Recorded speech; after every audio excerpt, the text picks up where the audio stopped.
So what we learned is, after losing more goats than I would really want to admit, that my name is John and this is my wife, Mary. We are on an homesteading journey together, and we are just blessed. So this is the Homesteading Chef channel. My name is Jonathan, of course, and I'm the chef. And then don't let her fool you. She also throws down in the kitchen quite well. And yeah, today we have an amazing topic. Let's get right into it. 5 things that we wished we knew when we were homesteading. These are things that new homesteaders need to know before getting into homesteading. Yes. So I'm gonna go right off the bat. We're gonna go strong. I'm gonna lead with you. What's your first one? Well, some of these things, we did listen to the YouTubers. We did watch all the videos and we read the books, and they all say, don't do too much too fast. And what did we do? First thing we did was do too much too fast. And what that leads to is improper infrastructure, or you're not ready, or you find goats on Facebook and boom, you're over there, or Craigslist, there's puppies on sale. So here we across the street. And then all of a sudden Tractor Supply has chicks on clearance, $1 a pop. I'm going to get 10 more of those bad boys. You get home, there's no shed for the goats. There's no brooder room in your brooder that you already have set up for your chicks. Right. And you don't have the fencing allotted for it. So tell us a bit about what we did wrong with Vinny and Mario, our first 2 goats. So we got really excited. We were young and dumb, and we were really still young. Yeah, we're still spring chickens, but we were excited about homesteading. And so we had a lot of land to clear out. So the first things that we brought on was goats. 2 pygmy goats, pygmy, I don't know, fainting, Nigerian. They were mutts. Yeah. But they were Vinny and Mario. We gave them gangster names. We came home and we had nothing. We had nothing ready for them. There was no idea what we were thinking. We didn't even have a collar. We had nothing. We ended up having to go to Tractor Supply, get dog collars, and then put a chain on them and tie them around trees, while we stayed up till midnight putting up brand new fencing, just enough to cover in this little pole barn that we had. Right. And so we spent all of this effort, probably 7 or 8 hours, basically scrambling, and it really still wasn't enough. They didn't have fresh grass or hay or anything in there. We barely even had feed for them. We had a couple of we went at the last minute. We got in at Tractor Supply at probably like 8:59, and they close at 9 o'clock, and snuck in there to get just a little bit of alfalfa pellets. Yeah. So, what other projects have we done that are not so bueno when it comes to our planning? Because we've got multiple. This is something that We're still wanting to stay on that one. Okay. Much too fast. Okay. Well, the chickens. We had this cute little chicken coop that held 9 chickens. And 4 months later, how many chickens do you think we had? We had well over like 30. Yeah, I know it was well over 30. We just got really excited. Someone gets really excited at the Tractor Supply and the co-op when they hear the sound of baby chicks. It's as if all of the girls in our household just magically go back there. It's like a siren's call. They can't help themselves. We can't help ourselves. They're so cute and fluffy. So when doing too fast, I think there's a couple of pieces in there. I think there is obviously kind of think it through before you go and buy it. I made this mistake just this week. This is the pot calling the kettle black here. I was not going to call you out. You could call me out. It is what it is. I came home with 6 coon pigs this past week. We were trading away. You got rid of 3 puppies. I got rid of 3 puppies. We went to a trade day, came home, and surprised my beautiful wife with 6 coon puppies. And I think my wife was going to. What did I say? You said coon puppies. Coon puppies. I came home with 6 coon pigs, and it was, I think, a shock for my wife, because we have a space in the barn, which they're tiny, so they're going to have to go in the barn for now anyways. But I still don't have the actual physical structure built out for them to go into the pasture. I mean, if they go into the pasture when we're done with the other pigs, that would be just fine. But it's just, we weren't really ready for it. We get excited, and people get excited when they homestead. We really want to do all the things, and we start doing things well. and you see things become successful, like, hey, I can do this. I really can. And I can add more and I can do this. I know what I'm doing now. And so you get excited as a homesteader and you get really into it, and then you just go for it and you do things on a whim. And I think there's this certain romanticism that happens about homesteading, that you could just do whatever you want when you want. It's this level of freedom that you get because, it's kind of what homesteading is all about, is about personal freedom. Down to the corporate world, or not tied down to someone else's schedule. Right. Yeah. And so next thing you know, you've got like 150 animals and, a 16-foot pole barn to house them all. And it goes really fast. Like, it escalates very quickly. Yeah. So what's our number 2 biggest mistake that we have made on the homestead? I think ours was, I didn't put them in order over there. So if you're looking over there, babe, I didn't put them in order on the sheet. So the second one was the gardening. We had started off with tilling and doing rows in the garden. And honestly, in this Mississippi heat, without a tractor, isn't really feasible. Correct. And so with you had started, you're in a much more flexible job now, but you had started off working in, you were working restaurant jobs, hotel jobs, regular restaurant jobs. They go till 2:00 in the morning sometimes because they have bars attached to them and they still need food going out and somebody doesn't show up. And so all of a sudden you're a dishwasher. Somebody always doesn't show up. And so you're doing all of these other things. And then you come home and you're mentally, physically exhausted and can't always help me. Yes, we have 6 kids. No, they can't all push a tiller. Tilling is not easy stuff because a lot of this is uphill and downhill. So the downhill is great, but nobody wants to do that uphill work. So tilling that garden was just not always good. And then pulling the weeds and putting down the cloth, we spend hundreds of dollars every year in trying to do that. And when we started moving over to a no-till garden 2 years ago, I think, is that right? Yeah, we moved over 2 years ago. I think that not only saved my time and energy, but me not nagging or begging or requesting for help from other people and things like that. And it was easy. It's just like, hey, babe, all we have to do today is go put manure from our barn into the garden beds, rake it in, add a couple bags of fresh dirt, and we're going to be good to go this year. Think everybody overall liked that. I think that was a really easy plan. We snagged some homeschool teenagers from down the road and said, hey, help us dump these couple buckets in there. And it was pretty much ready to go. We just had to let it sit for a month or two. And then we were good. Our garden is fantastic. We're not getting any younger, so we don't have to bend over pulling weeds and trying to fetch critters out of the garden as much. And we don't have to till. So what we've done is go from a crop row system to a raised garden / no-till system. Right. So we spent our time building properly some raised garden beds. And I like the ones we did this year with the concrete cinder blocks. Shout out to my dad, because he kind of did that first. And I totally snuck that from him after seeing how successful his garden was doing.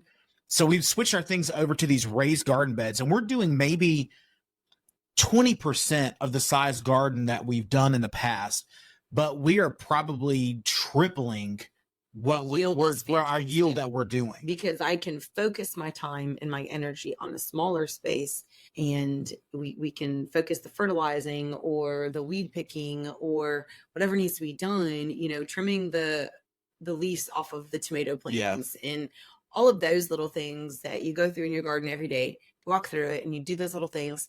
It's a little bit more concentrated. Yes, it's a little bit more chaotic if you go out there and look at it. Maybe 2 weeks ago, I think it was kind of chaos. There was like pepper plants and green beans and things everywhere, but it's settled in, and I really like the way it's going. Love the pole beans that we've got going. Yes. I love the tomato plants, and I don't know if you walked out there, you're going to have to send them a picture, but what my idea is for the pole beans to grab a hold of those huge tomato plants that we get, those sun golds. Yep.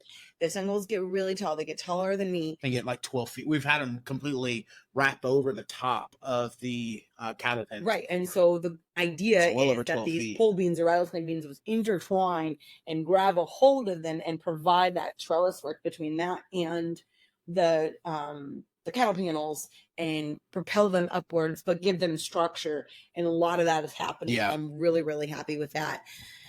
I'm excited. So there's a lot of emphasis on vertical. So there's a lot of emphasis on growing up.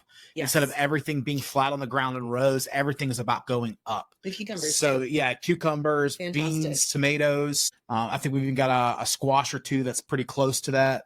And maybe, yeah, I don't know. So we actually had some seeds from last year's garden to kind of pop back in, and that is always fun. You know, the kind of little stragglers that are throughout the garden. It kind of makes things for a lot of fun. A giant sunflower popped up out of nowhere. We did not plant any this year because we were out of seeds, and the ones that we wanted were out of stock. So we ended up not getting sunflowers, yet we've got probably a sunflower head that's at least a 1.5 feet, 2 feet in diameter. It's 20 feet tall. It's crazy tall. It's a giant sunflower. It is the biggest one. Towers over everything out there. It's right there. And it's just way up there. So let's talk about our third one. Okay. Number 3, we're going to talk about the animals. Okay. We're going to talk about the proper kind of animals for what you're wanting to do. If you're wanting dogs to protect your property, this one kind of dog is called a GSD. If you want a livestock guardian dog to guard your livestock, you want to get a proper kind. And I should have done more research because I can't remember all of the different kinds of livestock guardian dogs right now. But you definitely want to do your research, and you don't want a German Shepherd guarding your chickens. Don't want a lab guarding your chickens. They might not eat them, but that's what they were bred for years and years and years to do. They were bred, labs were born and bred to retrieve fowl. So if you got yourself a couple of runner ducks to pick at your garden, they're not going to last very long with a beautiful lab. Labs and German Shepherds are phenomenal dogs. So we got a German Shepherd in our house. I love but I wouldn't trust him out with the lab. The pasture. I would have never put my childhood lab in the chicken run with her chickens. She would have gone nuts. She'd been like, hey, it's party time. Not with just that, but we're going to talk about goats, sheep, ducks, chickens. What kind of chickens are you wanting to do? Yeah. A lot of it has to do. I like the goats. I mean, the goats is one that really impacted us a lot. Yes. Our first 2 goats was Vinny and Mario, and Vinny and Mario were indestructible, and we didn't understand why at the time. We just thought, oh man, goats are so easy to have. We should get more goats. So the next thing you know, we have Zanines. Too much, too fast. We had Zanines. We had Alpines. We had full-blooded Nubians. We had all of these amazing large milk breed goats. Huge goats. And they're all great goats. The problem is that where we are in Mississippi is not conducive to that, conducive to that breed, especially on the property that we had. We had a large creek that ran through it. There was lots of water. There was lots of moisture on the property. So it created a bad environment for that breed. Even here in middle Mississippi, now that we've moved from our original property, it could still be very difficult because we go through seasons of high amounts of rain. So what we learned is, after losing more goats than I would really want to admit, that breed plays a huge factor in what's successful on homesteads. And so what's successful here in Mississippi and middle Mississippi might not be what's best for you in the Northeast or out West. What it amounts to is we needed a breed that was more tolerant of very humid conditions, a lot of moisture. They're not going to get hoof rot very easy. They're not going to be susceptible to certain parasites like barber pole. And so what we ended up finding through my oldest daughter, Eliza, I'm going to give her credit, was she found a breed called mini Nubians that mixed the Nigerian dwarfs, which was kind of like our Mario and Vinny that are indestructible, all the way, and are mixed with the full-bred Nubians. So they're kind of a 3/4 to half size Nubian, and they have all the disease tolerance and heat tolerance that we need here in middle Mississippi. Of the Nigerian dwarf, but all the milk of the Nubians. So it was a great mix. Again, you want to make sure that you're getting the right sheep. If you're into sheep, there's hair sheep, there's meat breeds, and there's actually milking breeds for sheep also. So you can look into all 3 of those kinds of sheep. You don't want to get a hair sheep if you live in South Mississippi. It's probably not a very great environment for those. Just covered in red clay. Right. We have white sheep, and they are always dirty. So are we ready for number 4? Let's do number 4. All right, we're going to do time management. Time management. Now, this is one that might get personal for some folks, because this is kind of an inward reflection, but people don't, I don't think people completely put time management in their thought process when they're getting into homesteading and building out their homestead. Yeah. So feeding chickens once a day, not too shabby. Slinging some oats out for the goats, not too bad. But when it comes into, have you planned the time to check their famaches on the goats? Have you trimmed their hooves? Are those daily little checks or weekly checks that you want to do with them? The chickens, do they have gnats? Do they have worms? Do they need to be wormed? Also, do they have the calcium required, or are they free range? Are you going to be worried about the oyster shells? Do they have enough? Things like that. Dust bathing, do you have a little space for that if they're in a fencing? You want to check for all of those things. And then when it comes to the gardening or the milk production or the meat production, so we've got 6 pigs out there that are ready for butchering. But my sweet, amazing partner in crime here has brought home so much food lately that we don't have room in your freezers. So time management comes into play here. So it's our job to empty out those freezers, find a different way to put those up so that we can have space for those pigs. Time. When are we going to do it? We have to map out and plan out the time it takes to butcher them down, the time it takes to cure the meats, the time it takes to put them up, whether it's cryovac, whether it's drying them out in some beef jerky, whether it's canning them. Yeah. However we're going to do that, we have to plan that time management up. You've got milking goats. That's great. You've got milk coming in. You got your first set of twins. You're getting 2 gallons of milk a day. Now what? 2 gallons of milk is a lot, even for a family of 8. We're not huge milk drinkers though, but what do you do with 2 gallons of milk? So we would make cheese. With the whey, we would make whey bread or pancakes, yogurt, and other things like that, and we would share it also. So some of that whey can also go to the chickens. It can go to the pigs. It can go to the dogs. It's super healthy, super nutritious, almost like buttermilk. Now, when it comes to the gardening, have you planned those times also? Have you planned that? What do you do with too much fruit and vegetables coming out of the garden? And that's, I said, this time of year, our time is vastly spent on canning and processing and storing a lot of food. And so we are probably spending 2 hours a day on average, because some days we spend like 12 and other days it's like 30 minutes. But I would say on average, we're spending about 2 hours a day processing all this food. And that's great, because that means we're going to have a year's supply of food. I feel like this really is the best garden that we've ever produced. I think we really are going to have a year's supply of food. We're going to do probably some meat chickens on the back end of summer. Yes. And we'll finish off these pigs. Probably as soon as it can cool down, we'll probably end up breaking these pigs down. It's 109 degree heat index outside right now. It's nasty. The meat would literally spoil before I could even get it hung. We probably wouldn't even be able to keep ice in the coolers. But I think that goes down to time management as well. Again, I think that reflects on me, not you. We had some things come up in life, and I'm really excited about those. I keep hinting at it, that we've got a big announcement to make, but unfortunately we can't make that big announcement until next year. We're going to get confetti. We're going to what? We're going to get confetti for the announcement. Can we do that? I think that'd be fun. Yeah, we should get confetti. Confetti going to go like that. It's huge. We'll get sparkling cider. It's can I say nationally huge? Am I allowed to say that? Is it worldwide? I believe it's worldwide news. Could be worldwide. It affects millions of people. I'll put it that way. But there's billions of people on this planet now. Maybe more. It's going to be exciting. That is pretty cool. But we had I had to go away and do a project for a couple of weeks where I was obviously away from the farm.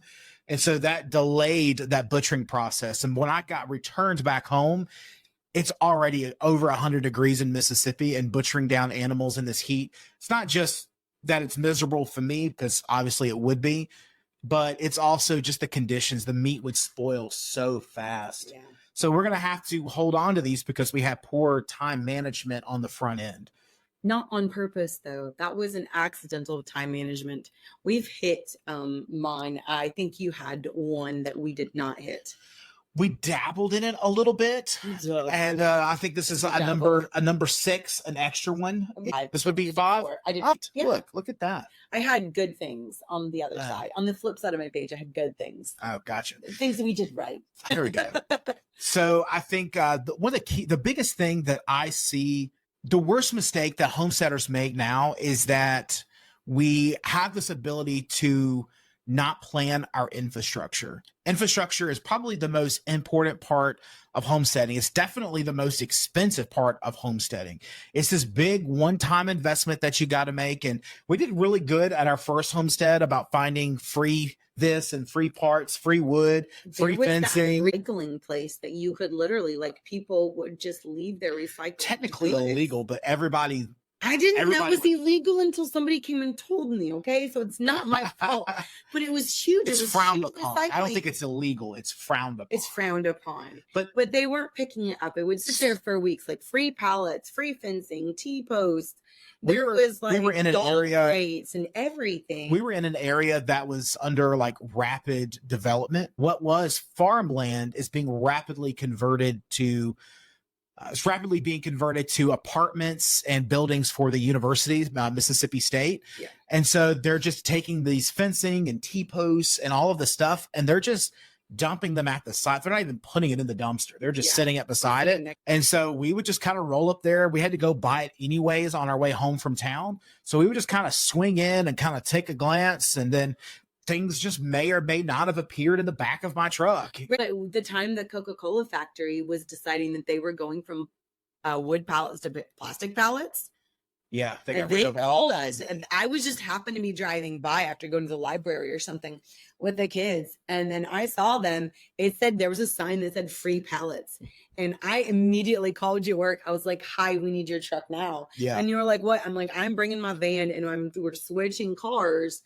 There's free pallets." So we loaded truckloads. We built an entire garden out of free pallet wood. A whole garden, and that thing was a huge garden. It was really big. So I think, again, when we talk about infrastructure, it doesn't have to be crazy expensive pole barns. You know, we've got a nice barn here that was built by the previous owners. I'm not sure I would have been able to afford to build a barn that nice.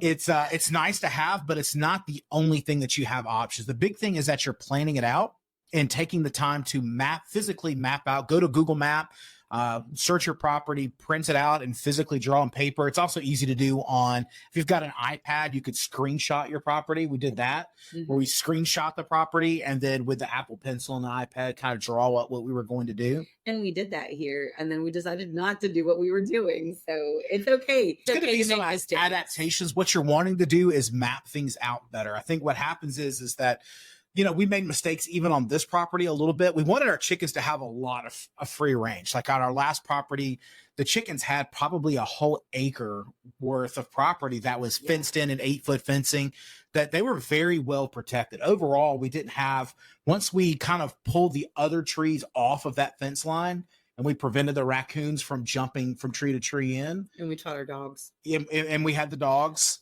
And so we kind of eliminated a lot of our problems, but we wanted the same thing here. And then it just, again, different properties have different issues. And then every chicken that we put on that side of the property managed to die. We did have bird flu roaming through Mississippi. A lot of the Tyson and Sanderson farm chickens were slaughtered out here. Hundreds of thousands of chickens were lost out here. Because we live kind of in Tyson and Sanderson farm country. And that's a story for another day, but I think, it kind of does it definitely plays a part in how you homestead. It's what's around you. But with homesteading and infrastructure, it's all about just kind of giving yourself a pre-planning. What we've realized is that we actually really enjoy our chickens beside our garden. It's fun. They wait for us by the fencing. They do. They see me coming and they all haul off to the little corner that meets my garden, and then I chunk them the rotten tomatoes or tomatoes that have fallen down the ground, some with worms in them, and they just go to town. Cucumbers, rotten squash for some reason, that piece didn't go, I don't know, according to plan. So it's just not my squash, it's the chicken squash. So we're building compost essentially right beside the garden. So that's going to help us out next year, that we can scoop off that top layer and put it into our garden beds and let it process down and break down. And so, there's constant things that we've made some big edits. We still have the big, massive coop over that's now into the pig area that's there, that's kind of just used for storage. But it's still, it's part of our infrastructure. So maybe a little bit better infrastructure management on our part would have prevented us from spending probably $2,000 or $3,000 on that coop, the big coop. I don't think we spent that much. At least $1,500 for the all the panels and all. Maybe, but it still would have saved us money. It would have saved us. It comes out of, she does not understand the concept of money. Apparently, it just appears. It just appears in our. It just appears in our bank accounts. And Lord, I didn't price it out. I wasn't part of the pricing and the money stuff. I was on the roof in the middle of June, screwing those panels in. That's all I remember. I was like, God, please don't let me fall down. It's hot. Well, with that said, those were our 5 things that setters need to work on. Again, doing too much too fast, building in your infrastructure, making sure that you're using the right breeds, understanding like your garden needs, like how you're going to run your garden and your management of that garden. Again, I recommend a no-till system. That was number 4. What's the 5th one? Structure. Did you already say that one? I said infrastructure. Oh, time management. Time management? Duh. Okay. Well, hey, this is the Homesteading Chef channel. My name is John, and this is my beautiful wife, Maryeve. We're super glad that you're here. If you haven't had the chance yet, please, please, please make sure you hop over and you hit subscribe first. In the links down below, you will find a link over to our you'll find a link over to our webpage. And through that webpage, you'll find a link that will 2 links. Jesus Christ. One for the webpage.